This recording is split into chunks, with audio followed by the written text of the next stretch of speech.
லைஃப்ல இன்னைக்கு எத்தனையோ பேர் அடிக்கடி சொல்லிக்கொள்ளக்கூடிய வார்த்தை என்ன தெரியுமா? அந்த காலத்துல எல்லாம் ஒரு 20ல இருக்கக்கூடியவங்க தங்களுடைய பாடசாலை பருவத்தை திரும்பி பார்ப்பதுண்டு.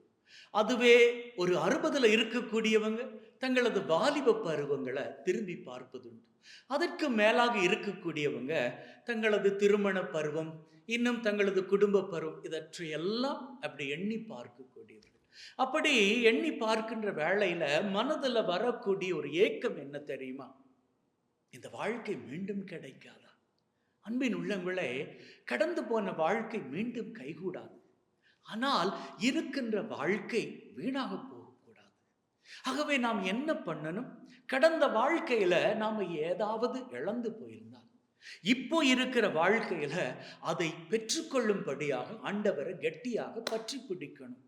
பாருங்க, இன்னைக்கு நற்செய்தியில ஒரு குறிப்பிட்ட மகன், அவன் ஏற்கனவே பார்வையோடு இருந்தவன், திடீரென்று அவனுக்கு பார்வை இல்லாமல் போய்விடுகிறது.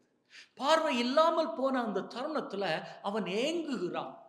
இருந்த பார்வை போய்விட்டதே அப்படின்னு சொல்லி ஏங்குகிறான். பார்வையோடு இருந்த பொழுது நான் கடவுளை பார்க்காமல் போய்விட்டேனே, கடவுள் இந்த உலகத்துல மனுஷனாக இருந்த அந்த சூழ்நிலையை நான் பார்க்காம போய்விட்டேனே அப்படின்னு ஏங்கிக்கிட்டு இருக்கிற வேளையில கடவுளை பார்க்கணும், அவரோடு நான் பேசணும், அவரை நான் தொடணும், அவரை நான் பார்ப்பதற்கான வாய்ப்பு மீண்டும் கிடைக்கணும் அப்படின்னு சொல்லி அவன் பரிதவித்து கொண்டிருந்த வேளையில அவனுக்கான வாய்ப்பு மீண்டும் வருகிறது.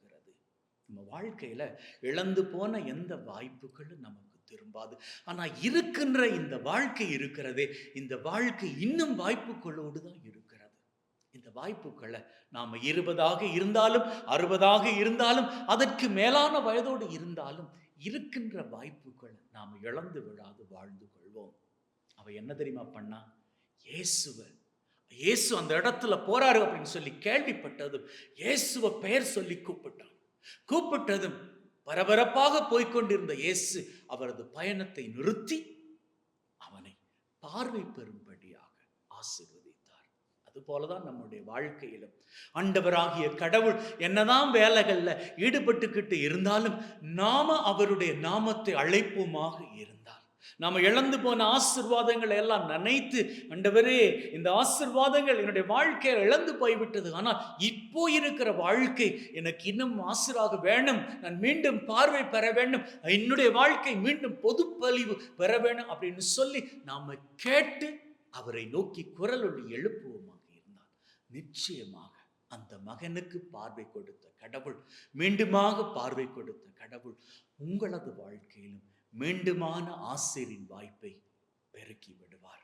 உங்க வாழ்க்கை மீது அவர் ஆசிரை கொடுக்கின்ற தருணம், அந்த மகன் எப்படி சந்தோஷத்தோடு துள்ளி கொதித்து போனான், அதே போன்று நீங்களும் இன்னைக்கு இந்த நேரத்துல இந்த செய்தியை கேட்டுக்கொண்டிருக்கிற இந்த தருணத்துல அவரை கெட்டியாக பற்றி பிடித்து அவருடைய நாமத்தை கூவி அழைத்தபடியினால் ஆசீர்வாதத்தை பெற்றுக்கொண்டு வாழ்க்கையில் என்று மகிழ்வென்னும் சிகரம் உயரங்களாக நோக்கி நடப்பீர்கள்.